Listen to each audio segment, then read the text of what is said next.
dengan NIM 250100117. Dalam video saya kali ini, saya memiliki tema mental sehat IPK maksimal. Nah, kita sebagai mahasiswa pasti sering kan yang namanya itu kejar nilai, terus deadline tugas, dan tuntutan akademik lainnya. Tapi kalian tahu nggak sih, selama kita itu melakukan hal itu, kita itu terkadang sering melupakan apa yang namanya itu kesehatan mental. Jadi dalam beberapa menit ke depan, saya akan membuat kalian semua itu melihat bagaimana kesehatan mental itu bukan tentang stres dan tidak stres, tapi menjadi fondasi penting untuk belajar, berkembang, dan meraih prestasi secara optimal. Bagi mahasiswa seperti kita, pasti banyak faktor yang bisa mempengaruhi kondisi mental kita kan, teman-teman. Seperti ada faktor tekanan akademik, contohnya deadline yang bertumpuk, tugas-tugas yang banyak, terus belum lagi persiapan UAS UTS.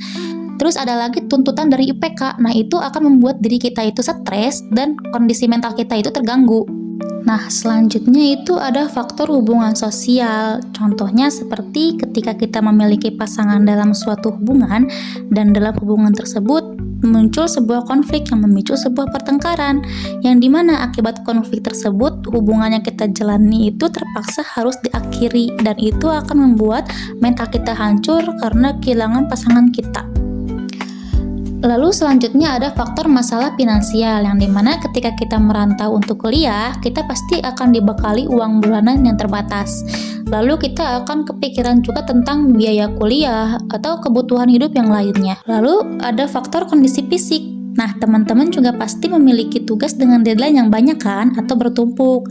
Nah, karena terkadang kita itu malas mengerjakannya, akhirnya tugas tersebut itu dikerjakan dengan SKS atau sistem kebut semalam, sebelum besoknya itu dikumpulkan kepada dosen. Nah, ini itu akan membuat fisik kita itu menjadi lelah atau karena kurangnya tidur.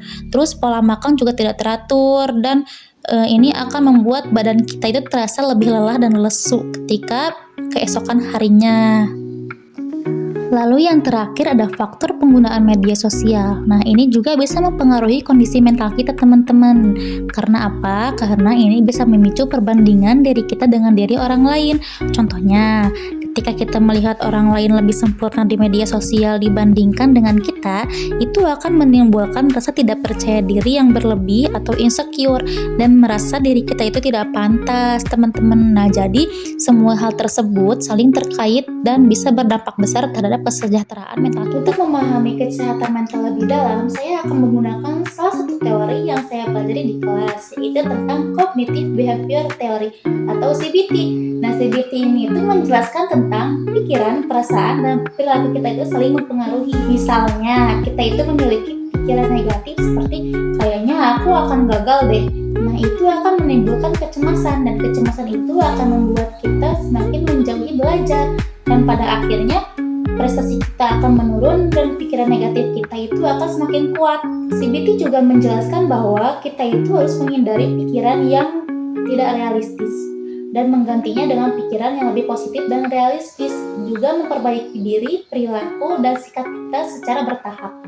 Kesehatan mental yang baik membuat kita itu bisa lebih fokus saat belajar, bisa memanage waktu dengan baik, bisa lebih mudah memecahkan masalah, dan bisa lebih percaya diri saat mengerjakan tugas. Dan yang paling penting, itu membuat kita lebih termotivasi untuk terus berkembang. Dan sebaliknya, ketika kita merasa stres atau burnout, kemampuan kognitif kita menurun, memori kita melemah, dan produktivitas kita terdampak. Jadi wajar ketika kesehatan mental mahasiswa itu sangat berpengaruh terhadap kualitas belajar, perkembangan diri, dan pencapaian akademik termasuk nilai dan IPK. Jadi, ayo ciptakan lingkungan kampus yang sehat secara mental. Ayo saling mendukung, saling pekat terhadap diri dan teman, dan ayo menciptakan kebiasaan positif demi masa depan yang lebih baik. Karena ketika mental kita sehat, bukan hanya IPK kita yang maksimal, tetapi hidup kita juga lebih bermakna. Terima kasih telah menonton video saya. Wassalamualaikum warahmatullahi wabarakatuh.